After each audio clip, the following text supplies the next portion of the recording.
advocate NACHAMISA panguva ino ataikwa zvakanyanya.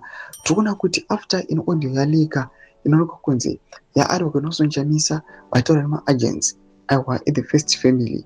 Panguva ino zvobuda pachena kuti vanhu vangotaura zvakasiyana siyana pamusoro paNACHAMISA.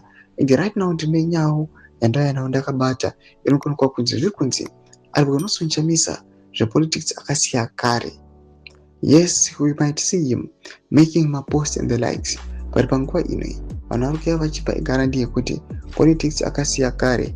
And panguva ino macalls nemashoko anoda kutaura pamusoro pekuti he was bribed ari kuingiriza. Don't subscribe or like on the bell icon.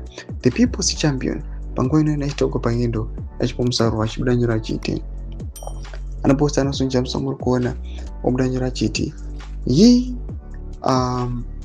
not only quit Zimbabwe, but he quit the opposition a long time ago. The Vanenge story did the same thing. He abandoned the fight and relocated to United States and was ousted as a leader over it.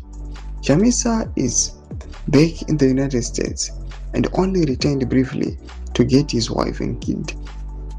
The shocking thing is he still pretends to be in Zimbabwe. Among other false pretenses, he doesn't not tell his Chakwati brigade that he has abandoned a ship of for the luxuries and comforts of America.